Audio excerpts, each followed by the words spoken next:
The airport buzzed with the usual sounds: rolling luggage, muffled laughter, and the never-ending stream of announcements over the intercom. Richard Williams stood near the private arrival lounge, dressed in a tailored navy blue suit that clung perfectly to his tall, commanding frame. His polished shoes gleamed under the airport lights, and his Rolex caught the sunlight as he checked the time once again. Emily and their son, Jordan, were arriving from a 2-week vacation in South Africa. But even as he waited for his child, Richard's heart thudded strangely in his chest. He tried to distract himself by scrolling through his phone when a small boy darted past him, bumping into his legs.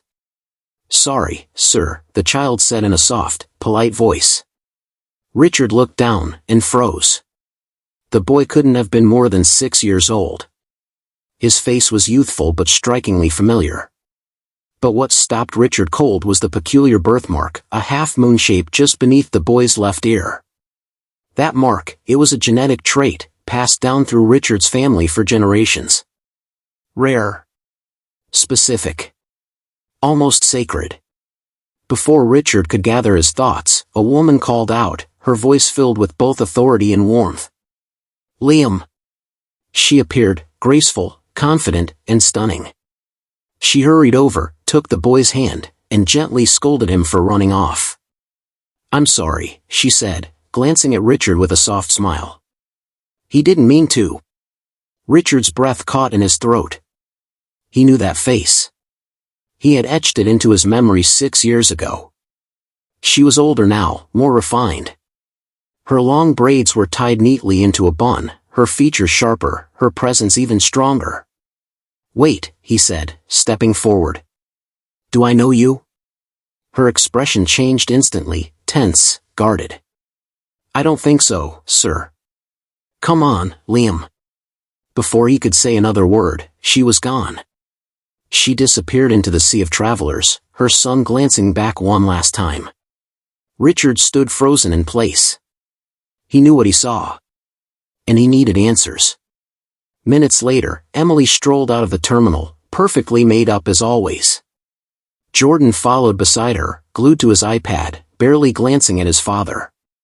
"Hey, babe," Emily chirped, kissing him on the cheek. Richard managed a distracted smile. "Let's go."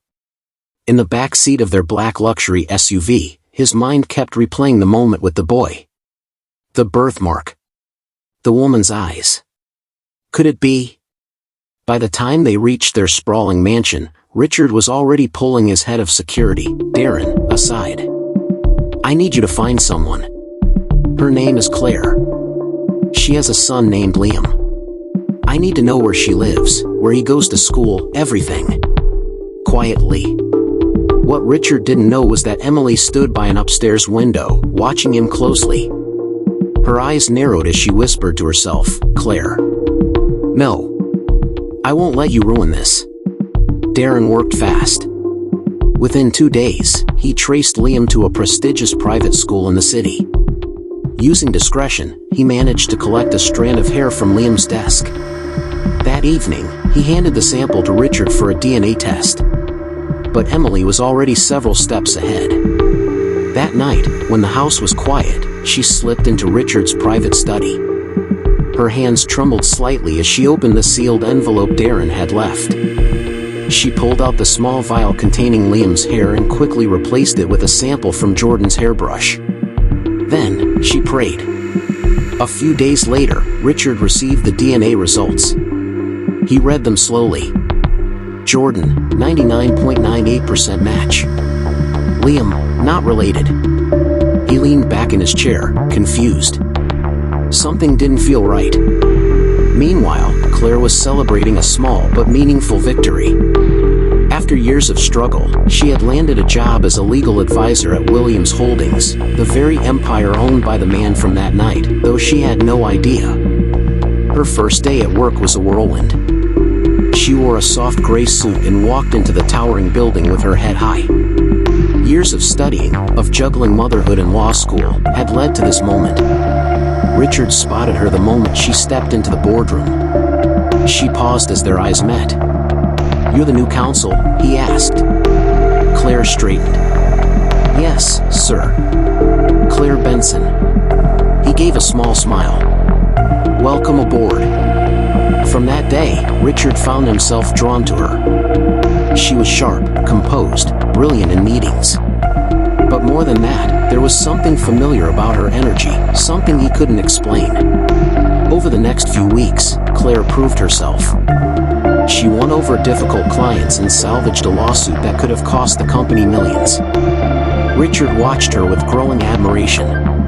Yet the question tugged at him constantly: could she be the woman from 6 years ago? Emily, on the other hand, was growing increasingly agitated. She saw the glances, the connection, and she knew Richard was still thinking about the boy.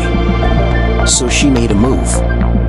She paid one of the senior lawyers to plant a falsified document in Claire's file, one that could implicate her in legal misconduct. Days later, Claire was summoned. "This is a lie," she said, her voice shaking. "I swear I didn't."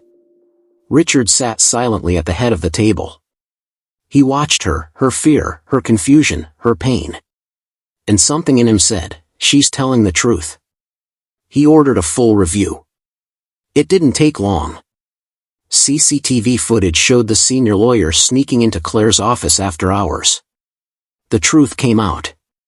The lawyer was fired. And Richard found Claire later that evening in the rooftop garden. "You didn't deserve that," he said gently. Claire's eyes welled with tears. "Thank you for believing in me." Their eyes met. And something passed between them, unspoken, but powerful. Back at the mansion, Jordan was changing. He had become cold, entitled, and disrespectful. He barely acknowledged Emily, screaming at the maids, demanding new gadgets daily. Richard noticed, and started to wonder. One afternoon, a plumber arrived to fix a leaking pipe. He looked up, stunned. "Emily," he said. "You disappeared. You left, with my son." Emily's face went pale. "Guards," she screamed. "Get him out of here." Richard watched from the top of the staircase. His blood turned cold. That evening, he called Darren. "Run everything again. The DNA test. Everything. This time, I'll supervise it myself." They did. When the results came back, Richard stared at the paper in disbelief. Liam, 99.98% match. Jordan, no relation. His hands trembled as he set the paper down. He stormed into Emily's room. "You lied to me. Jordan isn't my son." Emily burst into tears. "I loved you. I didn't want to lose you." "You already did." He left without another word. Later that week, he found Claire alone in the company garden. That night, 6 years ago. "It was you, wasn't it?" Claire didn't answer. Her eyes glistened as she turned away. Then she nodded. "I knew," she whispered. "I just didn't know how to tell you." "You gave me a son," Richard said. "And now, a second chance." "I was scared," she admitted. "But I never wanted to take him from you." "You didn't," he said. "You gave him everything." In the following weeks, Richard made it official. He introduced Liam to the world as his heir. He invited Claire's family to live with them. Her mother wept with joy, holding Richard's hands as she said, "Thank you for loving my daughter. And for being the father she never thought Liam would have." Her younger brother, a bright student of engineering, glowed with pride. A few months later, beneath the golden glow of a late afternoon sun, the garden behind the Williams estate had been transformed into a haven of beauty and peace. White roses lined the aisle, their fragrance mingling with the fresh scent of lavender and jasmine. Fairy lights twinkled from the tall oak trees, as if the stars themselves had come early to witness something sacred. Soft instrumental music played in the background, and guests, family, friends, and staff who had become family, sat in quiet anticipation. Everyone could feel it. This was not just a wedding. It was a homecoming. A healing. A full-circle moment. At the end of the aisle, Richard stood tall in a classic black tuxedo, his heart pounding in his chest. For a man who had conquered boardrooms, dominated industries, and stood unshaken in the face of corporate war, he had never felt so nervous. Or so alive. Then came the moment that stole his breath. Liam stepped onto the path first, dressed in a tiny version of his father's suit, holding a satin ring pillow. But instead of walking alone, his small hands were tightly wrapped around those of his parents, Claire and Richard, on either side. Claire wore a flowing, off-shoulder ivory gown that shimmered in the sunlight. Her hair was swept up in elegant braids crowned with fresh white orchids. Her eyes, teary but bright, were locked on Richard. Every step she took was a testimony to survival, to forgiveness, to love rediscovered. The crowd gasped quietly, moved by the sight. When they reached the altar, Liam looked up at his mother and whispered, "Mommy, you look like a queen." Claire chuckled softly, bending to kiss his forehead. "And you, my love, are my little prince." Richard bent down, touched Liam's shoulder gently. "And you're the reason we're here today, buddy." The boy grinned, then went to sit beside Claire's mother, who was already weeping, clutching a handkerchief to her mouth. The officiant began to speak, but Richard and Claire barely heard anything. They were lost in each other. When the time came for vows, Richard took her hands in his. His voice trembled, not from weakness, but from feeling. "I never believed in fate until the night I saw you again. That day at the airport, when I saw Liam, it was like the universe whispered, 'Look closely. That's your future walking past. Claire, you've shown me what real strength looks like. What unconditional love feels like. You gave me the greatest gift, a son. And a chance to become the man I never thought I could be. Today, I vow to never take a moment with you for granted. To protect you, honor you, and love you, with everything I am, for the rest of my life." Tears streamed down Claire's face. Her lips quivered as she began. "Richard, I was a single mother, scared, uncertain, carrying the memory of a night that never left my heart. I didn't know your name. But I never forgot your eyes, your touch, the way you made me feel seen, cherished, even if just for that night. I raised Liam alone, but not a day passed that I didn't wonder who you really were. And when I saw you again, I was terrified, but also grateful. Because fate brought us back together, not for a moment, but for a lifetime. I promise to love you fearlessly, to stand beside you in storms and sunshine, and to never let go of this second chance we've been given." Their hands tightened. Their foreheads touched briefly. The officiant spoke, "By the power vested in me." Before he could even finish, Richard leaned in and kissed her, slowly, deeply, as if sealing every promise made. Applause erupted. Liam jumped to his feet, shouting, "They're married." Laughter rang through the garden. As they turned to face their guests, Claire spotted her mother clutching her heart and mouthing, "Thank you, God." Her younger brother wiped his eyes, nodding proudly at the man who now stood as his brother-in-law. But one person was not among them. Emily. She had been given the invitation, but never responded.